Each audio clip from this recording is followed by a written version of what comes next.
Si somos honestos con nosotros mismos, debemos confesar que somos seres contradictorios. No siempre existe una coherencia, una relación entre lo que sabemos que debemos hacer y lo que realmente hacemos.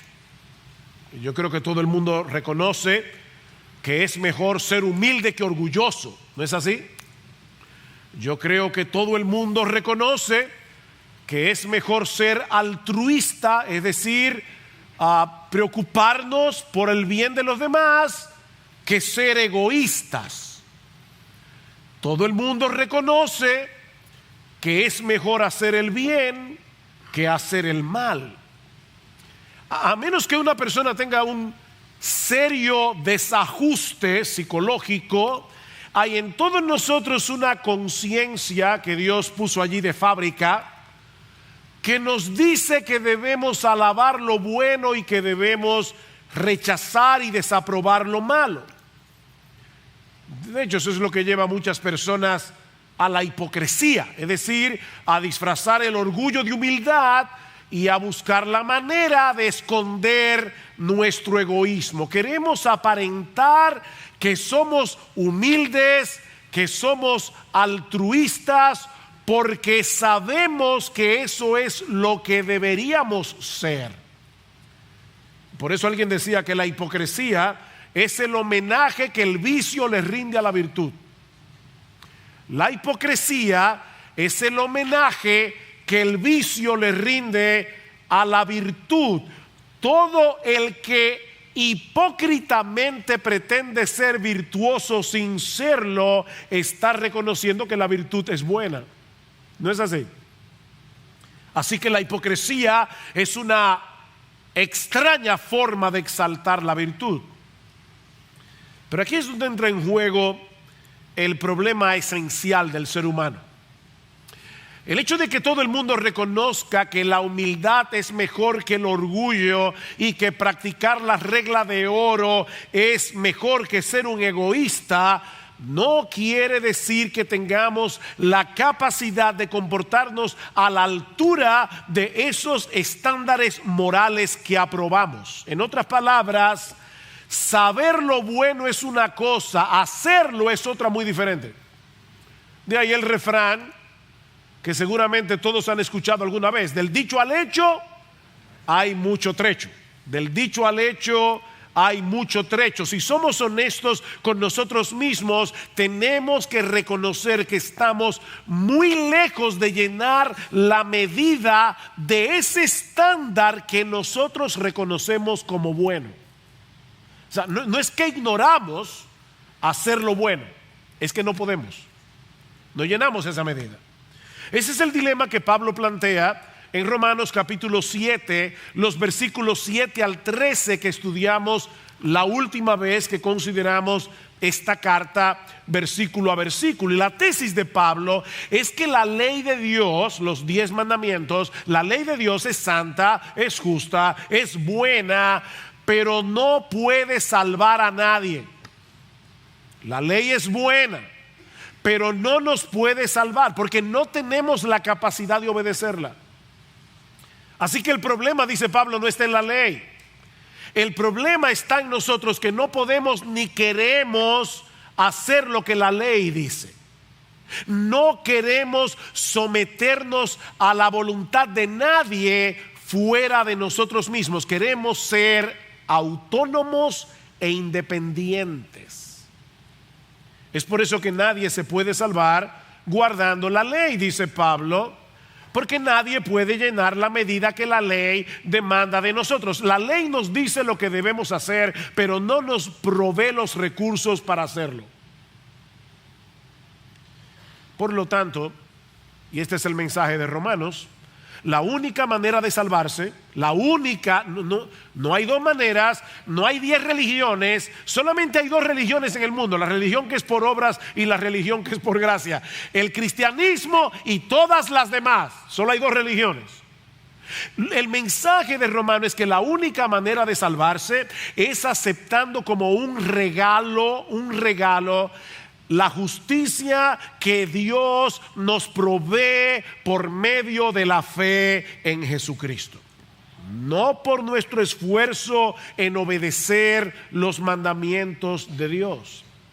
Ahora bien, aquellos que son salvos por Cristo ahora poseen una nueva capacidad que antes no tenían y una nueva motivación para poder obedecer a Dios a pesar de la lucha que tenemos todavía por causa del pecado que mora en nosotros. Y eso es precisamente lo que Pablo comienza a explicar ahora a partir del capítulo 7, versículo 14.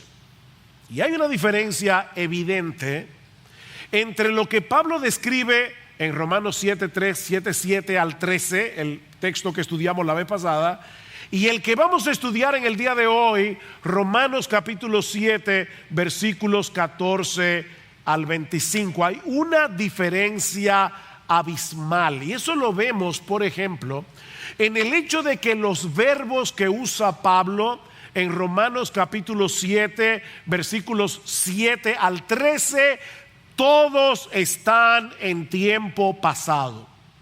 Todos los verbos de Romanos 7, 7 al 13, todos están en tiempo pasado, porque Pablo está describiendo lo que era su vida antes de venir a Cristo. De hecho, el pronombre yo aparece en Romanos 7 más de 40 veces.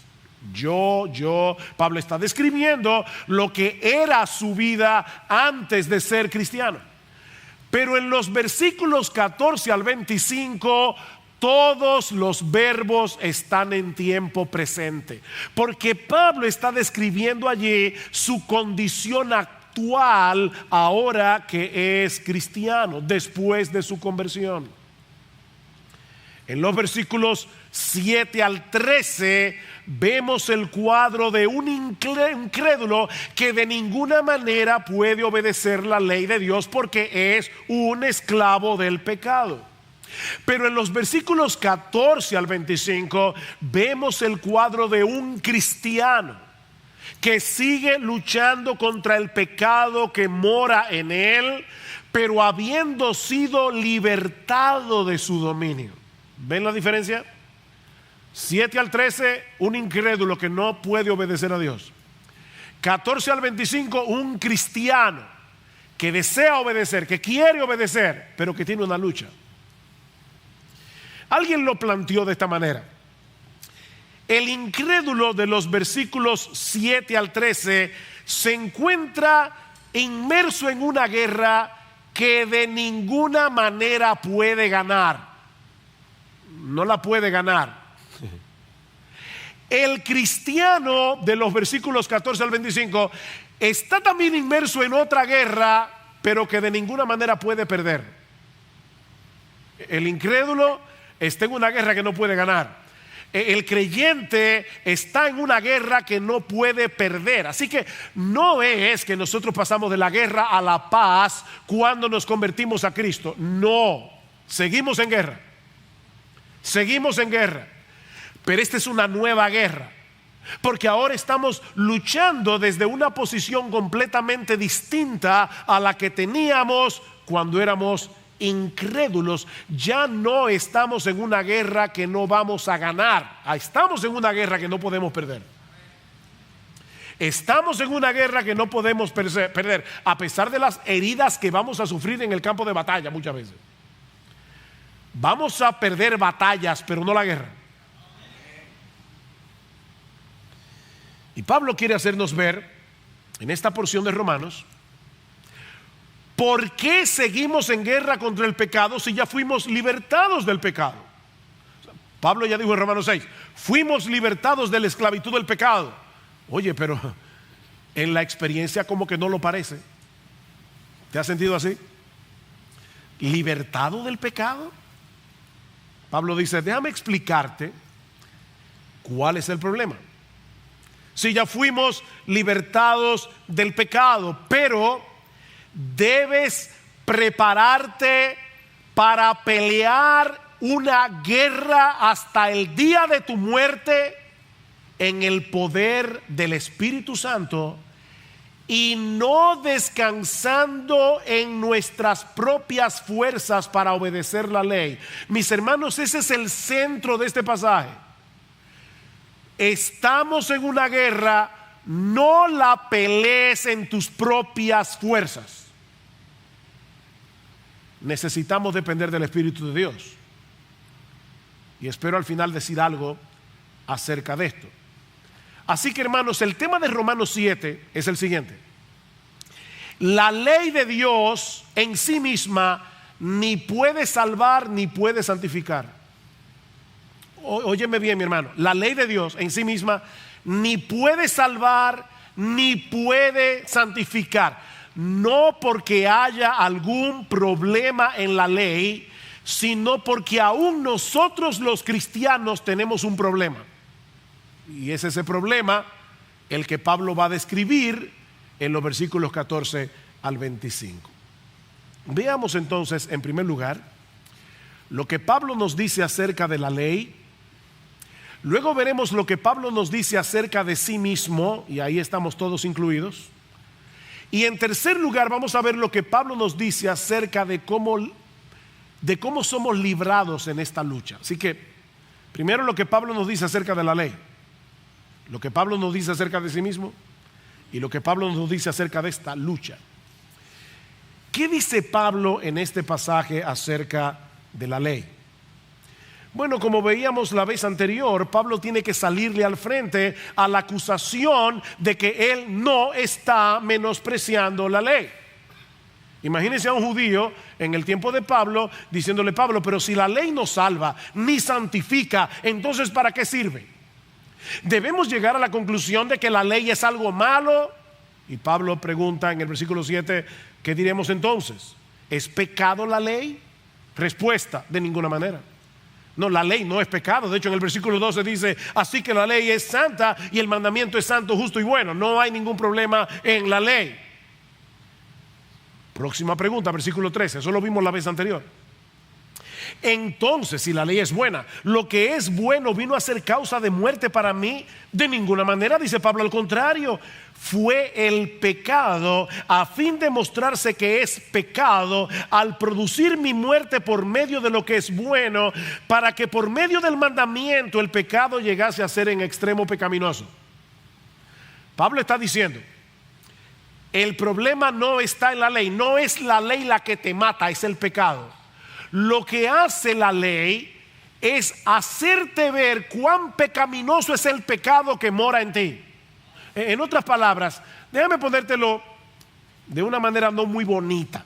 Lo que Pablo está diciendo aquí es que cuando tú te miras en el espejo de la ley de Dios, te das cuenta que tú eres peor de lo que tú piensas. La ley te hace ver que tú eres peor de lo que tú piensas, pero no es la ley lo que te hace peor. Lo que te hace peor es el pecado que mora en ti. Déjame poner un ejemplo. Tú vas a hacerte un chequeo médico anual, le llevas los resultados de los exámenes al médico, el médico los ve y con una cara sombría te dice: lo siento, pero tienes cáncer. La pregunta es: ¿fueron las palabras del médico las que te provocaron el cáncer?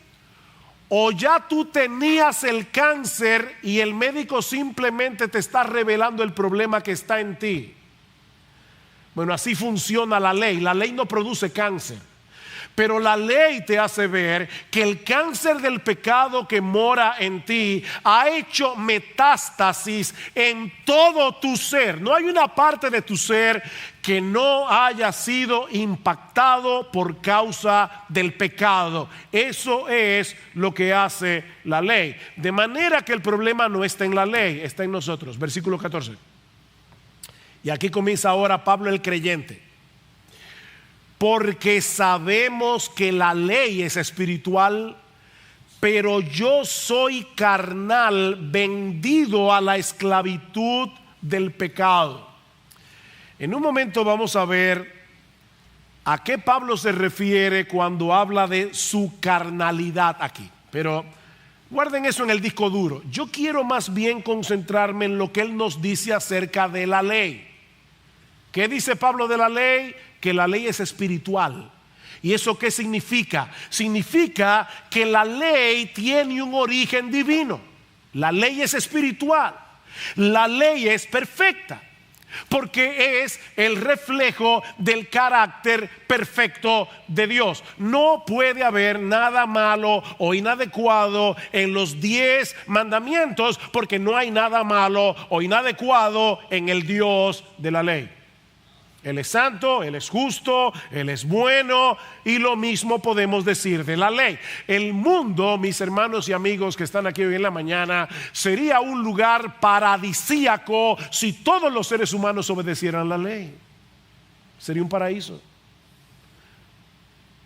Es por eso que aún en medio de su lucha contra el pecado, Pablo reconoce la realidad de que la ley es buena, dice en el versículo 16. Y si lo que no quiero hacer eso hago, estoy de acuerdo con la ley, reconociendo que es buena. La guerra que experimentamos en nuestro interior por querer obedecer a Dios le da la razón a la ley, dice Pablo. ¿Por qué tú quieres obedecer? Cristiano, ¿por qué tú no quieres mentir? Porque tú sabes que decir la verdad es bueno. ¿Se dan cuenta? Esa misma guerra que yo siento de que no quiero pecar, estoy reconociendo en mi lucha que la ley es buena. La ley es buena. Así que el malo de la película, el villano de esta película, mis hermanos, no es la ley. No ataquen la ley. Hay muchos cristianos en muchas iglesias evangélicas en el día de hoy que atacan la ley. No, el villano de la película no es la ley. El villano de la película es el pecado que mora en nosotros, y eso nos lleva a nuestro segundo encabezado. Ya vimos lo que Pablo dice de la ley. La ley es espiritual, la ley es buena, pero ahora veamos lo que Pablo dice de él mismo, de sí mismo. Vean una vez más el versículo 14. Porque sabemos que la ley es espiritual, pero yo soy carnal, vendido al pecado.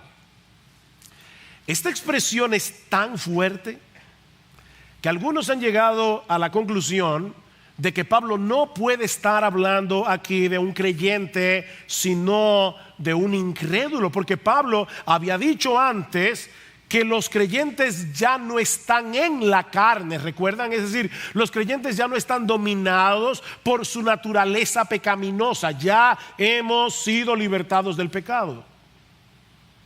¿Cómo puede decir ahora que él es carnal, vendido a la esclavitud del pecado? Bueno, Pablo está planteando aquí la realidad de que a pesar de haber sido regenerados por el poder del Espíritu Santo, a pesar de haber sido hechos nuevas criaturas en Cristo, aún queda en nosotros un residuo de pecaminosidad que llevaremos hasta la muerte, y ¿sabes lo que es peor? No mejora con el tiempo. Un nuevo creyente de 3 días de convertido tiene un residuo de pecaminosidad en él, y un creyente de 50 años de convertido tiene ese mismo residuo de personalidad que no ha mejorado en nada. El pecado no mejora. Tu residuo de pecaminosidad con el que tú vives no mejorará con el tiempo. Así que lo que Pablo está diciendo es: la ley es espiritual, la ley es de origen divino, pero yo todavía soy terrenal. Ese es el contraste. Yo soy terrenal. Todavía llevo conmigo un enemigo en mi interior que no tiene remedio. El enemigo que yo tengo en mi carne no tiene remedio. Ha sido vendido a la esclavitud del pecado. Ha sido vendido a la esclavitud del pecado. La idea no es que él es un esclavo del pecado. No. La idea es que hay una parte residual en nuestra condición humana que sigue siendo pecaminosa. Noten el versículo 23. Hermanos, esto es muy importante. Pero veo otra ley en mis miembros. Él dice en el versículo 22, en el hombre interior yo me deleito en la ley de Dios. Pero veo otra ley en los miembros de mi cuerpo que hace guerra contra la ley de mi mente. Y escuchen esto, me hace prisionero de la ley del pecado que está en mis miembros. No es que este cuerpo físico sea malo y el alma sea buena, como decían los gnósticos y los platónicos. No, lo que Pablo está diciendo es que el pecado se vale de nuestro cuerpo para llevarnos a pecar. El pecado usa tus ojos, el pecado usa tu lengua, el pecado usa tu cerebro, el pecado usa tus manos, tus pies para llevarte a pecar. Pero ¿saben qué? Aún ese lenguaje nos muestra que los cristianos ya no somos esclavos del pecado. ¿Por qué? Porque el pecado tiene que hacernos prisioneros. El pecado tiene que hacernos cautivos. ¿Por qué? Porque ya no le pertenecemos. Ya no le pertenecemos. Pablo dice en Romanos 6, ya fuimos librados de esa esclavitud, pero al mismo tiempo nos advierte en ese mismo capítulo que debemos mantenernos en pie de guerra para no ser atrapados por el pecado que todavía mora en nosotros y ser llevados a obedecer de nuevo a nuestro antiguo amo. Vean el versículo 12 de Romanos 6. Romanos 6:12. Por tanto, no reine el pecado en vuestro cuerpo mortal.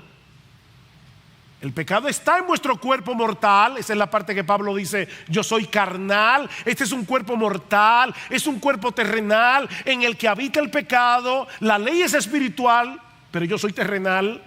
Por tanto, no reine el pecado en vuestro cuerpo mortal, para que no obedezcáis sus lujurias. ¿Ven? Ya fuiste libertado, pero eso no quiere decir que estás exento de ser engañado y seducido por el pecado que mora en ti. Así que ten cuidado.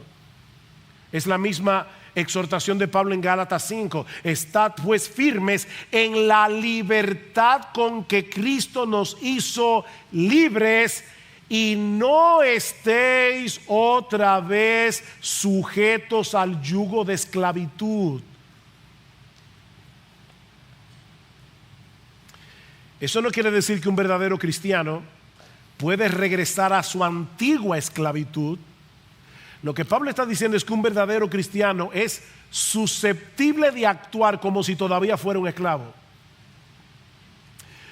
Miren, déjenme ponerlo de esta manera. Muchos de ustedes saben que en el 1860 y tantos hubo una guerra civil en los Estados Unidos entre el norte y el sur. El norte tratando de libertar a los esclavos, el sur tratando de retenerlos. Abraham Lincoln emite el acta de emancipación, creo que fue el 1 de enero de 1863, no recuerdo exactamente la fecha, pero ustedes creen que por el hecho de que Lincoln, el presidente de los Estados Unidos, haya emitido un acta de emancipación, es decir, para libertar a los esclavos, que ya todos esos esclavos que vivían en el sur se sentían libres? No. Cuando el amo le decía, ven acá, él sentía como si todavía fuera un esclavo. Y yo creo que ese es el problema de muchos cristianos en su lucha contra el pecado. Ellos no entienden que han sido libertados. Y cuando el diablo los tienta, es como si fuéramos esclavos todavía. Ahora, mis hermanos, esa cautividad momentánea del pecado, cuando pecamos, no es lo que nos define, sino nuestra nueva identidad en Cristo, libre del pecado, libre de la esclavitud del pecado. Déjenme ponerlo de esta manera. Hay un mundo de diferencia entre el soldado en medio de una guerra que es capturado en batalla y el traidor que se pasa al bando enemigo. ¿Hay una diferencia, sí o no? Hay una diferencia entre el soldado que pertenece a una nación libre y está peleando, imagínense los aliados en la Segunda Guerra Mundial, peleando contra Hitler y la Alemania nazi. y uno de esos soldados aliados es tomado cautivo hasta que termine la guerra. Eso es diferente al traidor que se pasa al bando contrario porque prefiere ser parte de los nazis. ¿Ven el punto? Bueno, cada vez que un cristiano peca, es como un soldado que ha sido momentáneamente capturado, pero no es como un traidor que se ha pasado al bando contrario. ¿Se entendió ahora? Cada vez que un cristiano peca, es como un soldado que ha sido momentáneamente capturado, pero no es un traidor que se ha pasado al bando contrario. Versículo 15. Porque lo que hago no lo entiendo, porque no practico lo que quiero hacer, sino lo que aborrezco, eso hago. Y si lo que no quiero hacer, eso hago, estoy de acuerdo con la ley reconociendo que es buena. ¿Ven el punto? Pablo está diciendo, yo aborrezco el pecado, yo no lo quiero hacer, pero aún así peca. Estamos en un cuerpo terrenal en el que habita el pecado, que nos seduce constantemente a hacer aquello que nos atrae y nos repele al mismo tiempo. ¿No es así? Aquí está el pecado. Por un lado apela a tu carne, a tus hábitos pecaminosos antiguos, pero al mismo tiempo te repele porque tú eres cristiano. Es un querer y no querer. Esa es la lucha.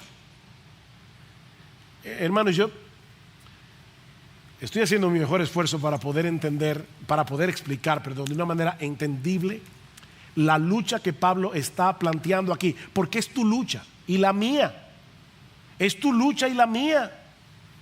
Pablo está diciendo, yo estoy en un cuerpo en el que habita el pecado, que nos seduce y nos engaña constantemente a hacer eso que nos atrae y nos repele al mismo tiempo. Y Pablo se siente perplejo consigo mismo, como yo supongo que se sienten perplejos todos los cristianos que están aquí.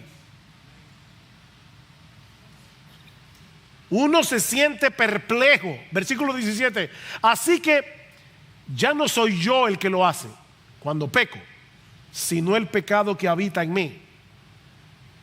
¿Qué está diciendo Pablo? ¿Que no somos responsables de nuestro pecado? No.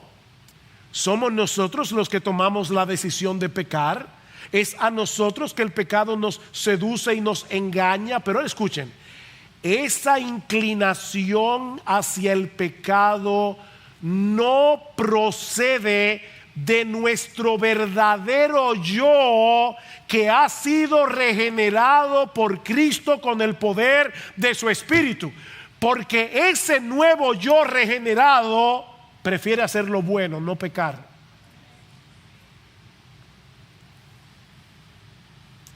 Noten las expresiones que Pablo usa en los versículos 18 en adelante. Pablo dice, versículo 18, porque yo sé que en mí, es decir, en mi carne, no habita nada bueno. Sin embargo, el querer está presente en mí, pero el hacerlo, el bien, no. Pablo dice, el querer el bien está en mí. En el versículo 19 dice, yo deseo hacer el bien. Dice, no hago el bien que deseo. Yo lo deseo. Yo deseo leer más la Biblia, yo deseo ser más apasionado con Jesús, yo deseo servir a Cristo, yo deseo vivir para Él enteramente. Pero yo hago el mal que no quiero cuando peco. Eso practico. Versículo 20. Y si lo que no quiero hacer, yo no quiero pecar, eso hago, ya no soy yo el que lo hace, sino el pecado que habita en mí. Versículo 21.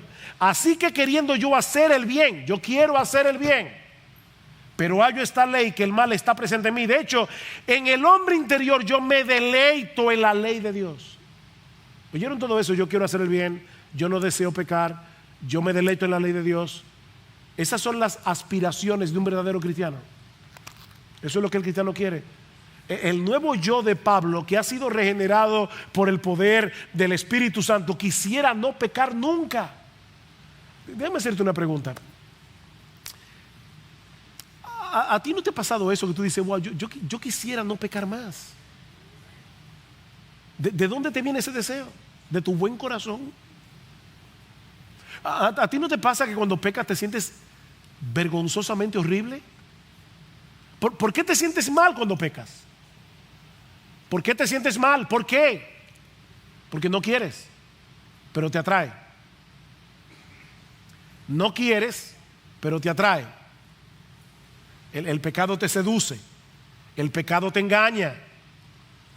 ¿Cuál es el problema entonces? Dice Pablo. Yo soy un nuevo yo que desea hacer el bien. Yo soy un nuevo yo que desea obedecer la ley de Dios. ¿Cuál es el problema? Pablo dice 3 veces, versículos 17, 18 y 20, el pecado habita en mí. El pecado habita en mí. El pecado no es nuestro huésped de honor. Quisiéramos sacarlos de nuestras vidas para siempre. ¿O no es así? Pero eso solo será posible cuando nuestro cuerpo sea glorificado en la resurrección. Decía el teólogo puritano John Owen: seremos librados de este cuerpo de muerte por medio de la muerte del cuerpo. No hay otra forma. Seremos librados de este cuerpo de muerte por medio de la muerte del cuerpo. Y ese pecado que aún habita en este cuerpo de muerte constantemente nos seduce y nos engaña para tratar de movernos a hacer lo que sabemos que no debemos hacer. ¡Qué guerra! Y miren, ¿saben cuándo se intensifica más esa batalla? Cuando tú quieres hacer el bien. Versículo 21. Así que, queriendo yo hacer el bien, yo me voy a levantar temprano para leer mi Biblia, para tener un tiempo a solas con el Señor. Tú quieres hacer el bien. Y dice Pablo: ahí es cuando yo hallo o descubro que el mal está presente en mí. Mira, tú quieres ver televisión y no va a haber ningún impedimento. Tú quieres leer la Biblia y es como si se levantara una horda de demonios adentro de ti. ¿O a ti no te pasa eso? Pablo dice: cuando yo quiero hacer el bien, ahí es que la cosa se pone difícil. Porque el pecado se revoltea. De hecho, ¿ustedes se acuerdan de Arquímedes, el famoso griego que descubrió el principio de los cuerpos, cuando se metió en una bañera y de repente se dio cuenta cuál era el principio de Arquímedes y salió diciendo: ¡Eureka! ¿Se acuerdan? Eureka, lo he descubierto. Eso es lo que significa la palabra griega, que es la que Pablo usa aquí en Romanos 7:21. Eureka.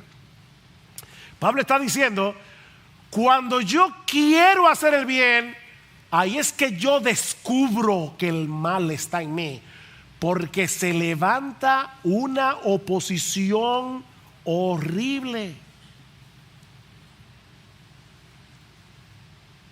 Te levantaste por la mañana. Yo dije que iba a leer mi Biblia, ¿verdad? No, ahora tú quieres ver las redes sociales, a ver quién te escribió por WhatsApp, qué postearon en Facebook. Te da una pereza, pero ver el WhatsApp ni las redes, eso no te da pereza. Lo que te da pereza es leer la Biblia. Por eso yo estoy de acuerdo con Piper cuando dice que Dios permitió que se inventara ese aparatico para que sepamos que no es verdad que no tenemos tiempo. Es pereza, hermanos. Porque hay una resistencia. No hay resistencia a leer el periódico, no hay resistencia a ver el internet, no hay resistencia a ver las redes sociales, no hay resistencia a ver la televisión, a ver una serie de Netflix de 50 episodios. No. A lo que hay resistencia es a decir: voy a leer la Biblia con seriedad, le voy a dedicar tiempo a esto. Ahí sí hay resistencia. Es el pecado que habita en ti. Te lo estoy diciendo, hermano, para que no le des al pecado más alimento. Pablo no dice eso para excusarnos, es para que sepamos pelear bien. Y eso es precisamente, hermanos, lo que nos hace sentir miserables. ¿Qué dice Pablo en el versículo 24? Miserable de mí. Miserable de mí, ¿quién me librará de este cuerpo de muerte? Nuestro yo regenerado, no degenerado, regenerado, el que nació de nuevo, no desea pecar, desea servir a Dios de todo corazón. Pero el pecado que habita en nosotros es un foco de resistencia constante. El pecado va a tratar por todos los medios posibles que no hagamos el bien que queremos, sino el mal que no queremos. Es lo mismo que Pablo nos enseña en Gálatas 5:17. El deseo de la carne es contra el espíritu. El deseo del espíritu es contra la carne. Y estos dos se oponen entre sí para que tú no hagas lo que tú quieras. Esa es la experiencia normal de todo verdadero cristiano mientras nos encontremos de este lado de la eternidad. Eso no quiere decir que el creyente sea continuamente derrotado por el pecado. Eso no es lo que Pablo está diciendo. Y lo vamos a ver luego en Romanos 8. Lo que eso quiere decir es que de este lado del cielo nunca vamos a hacer todo lo bueno que queremos ser. ¿Ven la diferencia? Packer, que es un teólogo británico, él escribió un artículo sobre este texto. Y escuchen qué sabias estas palabras de Packer. Pablo no nos dice que la vida del creyente es tan mala como pudiera ser, sino que no es tan buena como debería ser. El hombre miserable del pasaje es el mismo Pablo que expresa espontáneamente su angustia por no ser un mejor cristiano de lo que es. ¿Oyeron eso? Pablo está expresando su angustia por no ser un mejor cristiano. El impío se vanagloria por cualquier disparate que haga. El cristiano siempre quiere ser mejor. Yo quisiera ser mejor. Y ahora escuchen con cuidado lo que sigue diciendo Packer. Creo que lo que Pablo está diciendo no es que los cristianos viven en una derrota continua, sino que ningún cristiano vive en una victoria continua. Es diferente, muy diferente. No es que el cristiano es derrotado todo el tiempo, es que el cristiano no vive en una victoria constante. Y en esos momentos y ocasiones, dice él, en que no podemos triunfar contra el pecado, Romanos 7, 14 al 25 es la forma normal como un cristiano saludable debe reaccionar. ¿Y cuál es esa reacción? Dice Packer, versículo 22, yo amo la ley de Dios. Yo amo la ley de Dios. Estoy felizmente de acuerdo con la ley de Dios en mi hombre interior. Yo me deleito en la ley de Dios. Versículo 15, y aborrezco lo que acabo de hacer. Eso es lo que le pasa a un cristiano cuando peca. Yo sé que la ley es buena, aborrezco lo que acabo de hacer. Oh, qué miserable me siento en estas ocasiones. Así reacciona un verdadero cristiano. Todo verdadero cristiano quiere ser más de lo que es. De ahí la pregunta angustiosa del versículo 24. ¿Quién me libertará de este cuerpo de muerte? Y la respuesta no es esfuérzate más por obedecer la ley. No, recuerden, la ley ni salva ni santifica. Esa no es la respuesta de Pablo. La respuesta correcta está en el versículo 25. Y eso nos lleva a nuestro último encabezado. Ya vimos lo que Pablo dice de la ley, ya vimos lo que Pablo dice de sí mismo. Veamos lo que Pablo dice acerca del fin de nuestra lucha. el fin de nuestra lucha.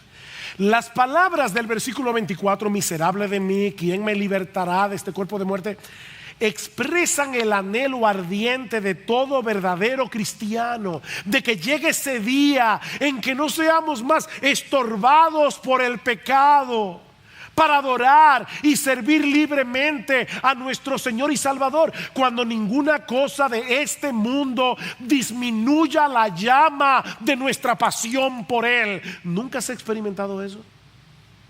Ese anhelo en el corazón.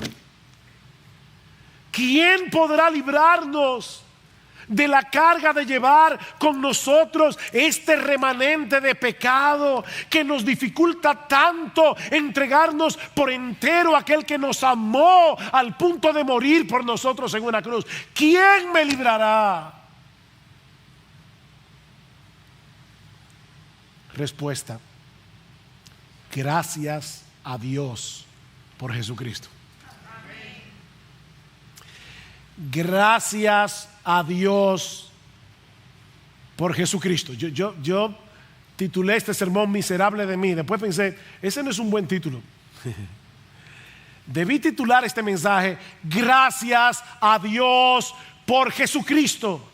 Mi hermano, los puritanos solían decir: por cada mirada que le des a tu pecado, mira 10 veces a Jesús. Y yo creo, a la luz de este pasaje, que Pablo habría dicho amén a eso. Por cada mirada que le des a tu pecado, mira 10 veces a Jesucristo. Cuando estamos en medio de la lucha en contra del pecado, mis hermanos, es a esta expresión de gratitud que tenemos que llegar, y ojalá que sea más temprano que tarde. Gracias a Dios por Jesucristo. No te quedes postrado viendo tu lucha. Tienes que llegar a ese punto de gratitud. Gracias a Dios por Jesucristo. Oh, gracias a Dios por Jesucristo, porque fue Él quien nos libró de la condenación del pecado. ¿Cómo comienza Pablo en Romanos 8, el siguiente capítulo? Por consiguiente, no hay ahora condenación para los que están en Cristo Jesús. ¿Oíste eso? Oh, recuerda eso en medio de tu lucha. No hay condenación. Ya Cristo pagó nuestra deuda completita. Todos nuestros pecados fueron clavados en la cruz, de manera que cuando nos presentemos ante el tribunal de Dios, ya sabemos de antemano que el veredicto de inocencia fue pronunciado en ese tribunal. No, ya no hay condenación. ¿Por quién? Por Cristo Jesús, nuestro Señor. Pero Él no solamente nos ha librado de la condenación del pecado, nos ha librado de la esclavitud del pecado. Romanos 6, 17, pero gracias a Dios, que aunque erais esclavos del pecado, os hicisteis, versículo 17, os hicisteis obedientes de corazón a aquella forma de enseñanza a la que fuisteis entregados, y habiendo sido libertados del pecado, os habéis hecho siervos de la justicia. ¿Habéis sido libertados del pecado? Aunque el pecado todavía mora en nosotros y se opone a nosotros, nuestro verdadero yo ya no le pertenece al pecado, le pertenece a Jesús. Nuestro verdadero yo le pertenece a Cristo, no al pecado. Recuerden la pregunta de Pablo al principio del capítulo 6 que vimos hace varios domingos atrás. Pablo se pregunta: ¿qué diremos entonces? ¿Continuaremos en pecado para que la gracia abunde? De ningún modo. Nosotros que hemos muerto al pecado, ¿cómo viviremos aún en él? ¿Y cómo morimos al pecado? Versículo 11: así también vosotros consideraos muertos para el pecado, pero vivos para Dios en Cristo Jesús. Nosotros estamos en Cristo Jesús, estamos unidos a Cristo Jesús, y por causa de esa unión, mis amados hermanos, hemos sido libertados del pecado. Gracias a Dios por Jesucristo. Él nos libró de la condenación del pecado, Él nos libró de la esclavitud del pecado, y ¿saben qué? Algún día nos librará también de la presencia del pecado.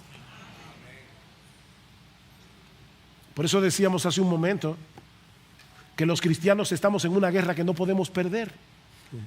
No podemos perderla porque estamos del lado de aquel que ya venció. Y por medio del cual somos más que vencedores, dice Pablo en Romanos 8:37. Él venció. Estamos del lado del vencedor. Y somos más que vencedores por medio de aquel que nos amó. Gracias a Dios por Jesucristo. Es verdad que la lucha se vuelve agónica a veces, pero hermanos, peleamos con la esperanza de que esa lucha terminará. Esa lucha terminará. Ahora gemimos dentro de nosotros mismos, dice Pablo en Romanos 8:23, pero eso no es toda la realidad, sino que estamos esperando la adopción, la redención de nuestro cuerpo. En otras palabras, gemimos en esperanza. Gemimos en esperanza. Hasta el día de nuestra muerte seguiremos experimentando esa lucha que Pablo describe en este pasaje. No lo olvides. Noten cómo Pablo termina el capítulo 7. Después de decir gracias a Dios por Jesucristo, alguien diría ya déjalo ahí, Pablo. Pero él no lo dejó ahí. Versículo 25. Así que yo mismo, por un lado con la mente sirvo a la ley de Dios, pero por el otro con la carne a la ley del pecado. No te olvides de eso, dice Pablo. Esa lucha no termina hasta que te mueras. Mira, mi hermano, no creas que porque avances en madurez dejarás de luchar, porque eso nunca va a suceder. Eso nunca va a suceder. De hecho, me llamó la atención esta frase. Alguien decía, mientras más santos lleguemos a ser, menos santos nos vamos a sentir. ¿Tú oíste eso? Mientras más santos lleguemos a ser, menos santos nos vamos a sentir. ¿Sabes por qué? Porque mientras más santo seas, más te vas a percibir de lo mucho que te falta para ser como Jesús. Qué paradoja, ¿verdad? Mira, mi hermano, y quiero ser muy pastoral aquí. No interpretes esta lucha de la que hemos estado hablando. Mira, puede ser que haya aspectos de este texto que tú digas, pastor, no lo entendí. No hay problema. Pero tú entendiste que hay pecado en ti. Tú entendiste que ese pecado va a estar ahí para siempre, hasta que te mueras. Tú entendiste que ese pecado no va a mejorar nunca y que vas a estar en una guerra hasta que estés en la presencia de Jesús. ¿Tú entendiste eso? Está bien, es suficiente. Es suficiente. Hay detalles en ese pasaje que es para romperle la cabeza a cualquier teólogo, pero eso está clarísimo como la luz del mediodía. Estamos en una guerra. Y ahora yo te digo pastoralmente, no interpretes esa lucha como un síntoma de que tú no eres cristiano. Eso es lo que el diablo quiere. Que tú digas, tú ves, yo no soy creyente porque yo sigo tentado con las mismas cosas de antes. Y yo también. Hay tentaciones que cuando yo me convertí se desaparecieron de mi vida. Hay otras tentaciones que están ahí batallando como el primer día. Como el primer día. No interpretes esa lucha como un síntoma de que tú no eres cristiano. No interpretes esa lucha como un síntoma de que estás estancado espiritualmente. Mi hermano, mi hermana, el hecho de que estés en pie de guerra contra el pecado que mora en ti y que en ocasiones te sientas frustrado o frustrada contigo mismo es parte de la experiencia normal de todo cristiano. De todo cristiano de este lado del cielo. Mira, aún el hecho de que tú te arrepientes cuando pecas es una muestra de que eres un soldado en terreno enemigo y no un traidor que se ha pasado al bando contrario. La vergüenza que tú sientes por haber pecado Y el pedirle a Dios perdón es una muestra de que tú no eres un traidor. Eres un soldado que en medio de la guerra fuiste momentáneamente capturado. Fuiste hecho prisionero. Ahora bien, y ya estoy terminando. No olvides, y lo que voy a decir ahora sí que es profundo. No olvides que Romanos 7 está antes de Romanos 8. Era profundo, ¿verdad? Miren, créanme, eso es profundo y es importante. Romanos 7 está antes de Romanos 8. Romanos 7 no nos dice todo lo que debemos saber acerca de la vida cristiana. Es un pasaje extremadamente importante para que el cristiano se conozca a sí mismo, pero necesitamos llegar a Romanos 8, donde Pablo nos enseña que debemos darle muerte al pecado. Romanos 8:13, dale muerte al pecado en dependencia del Espíritu Santo que también mora en nosotros. No es solo el pecado que mora en nosotros, Cristo por su Espíritu también mora en nosotros. ¿Quién es el que lucha contra el pecado? Tú y yo. No es, yo estoy esperando que Dios me lo quite. No, lucha. Haced morir lo terrenal en vosotros, dice Pablo. La lucha es tuya y es mía, pero en el poder del Espíritu Santo. Romanos 8:13, el que por el Espíritu hace morir las obras de la carne. ¿Quién es el que hace morir las obras de la carne? El cristiano, tú y yo. ¿Cómo? En dependencia del Espíritu. Y como falta un tiempito para llegar a Romanos 8, porque voy para México, déjeme decirle una sola cosa. ¿Y qué significa eso en la práctica? Bueno, acuérdate de este acróstico, roca, con doble A al final, roca. Reconoce que eres un impotente.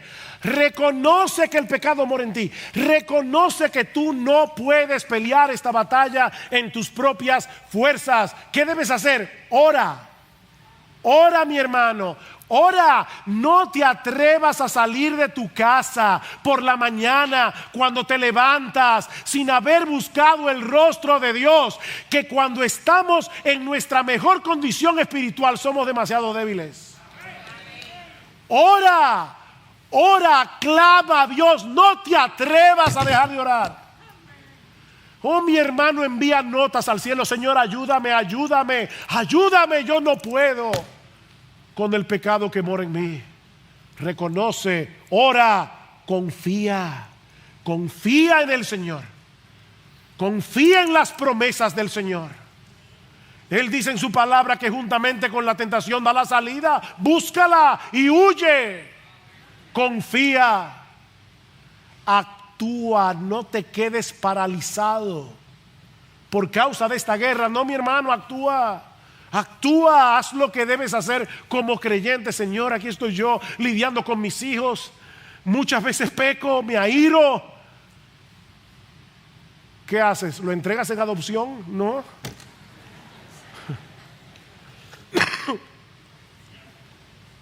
Señor, es una lucha ser una buena esposa. Es una lucha ser un buen esposo. ¿Te vas a divorciar? ¿Qué haces? Actúa.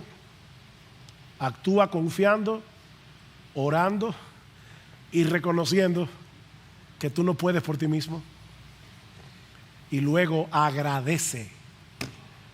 Roca, reconoce, ora, confía, actúa, agradece. Señor, gracias por tu gracia, gracias por el perdón, gracias por la obra de tu Espíritu en mí.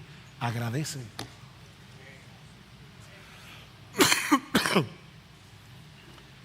Dios no nos ha dejado solos en esta lucha. Dios nos ha dado todos los recursos de su gracia que necesitamos para seguir avanzando hacia la madurez espiritual. Mis hermanos, Pablo no escribió este pasaje para que nos acomodemos en nuestra lucha contra el pecado, sino para que sigamos peleando hasta que la guerra termine. Y para que apreciemos cada vez más la salvación que ya tenemos en Cristo de pura gracia. Porque ya no hay condenación para aquellos que están en Cristo, no hay condenación. sino la esperanza gloriosa de vivir en su presencia por los siglos de los siglos, sin más gemido ni frustración en tu presencia. Salmo 16, hay plenitud de gozo, delicias a tu diestra para siempre. Mis hermanos, algún día este gemido terminará. Esta lucha terminará para siempre. Y estaremos para siempre disfrutando de lo que Jesús compró para nosotros a precio de su bendita sangre. Oh, que el Señor bendiga su palabra.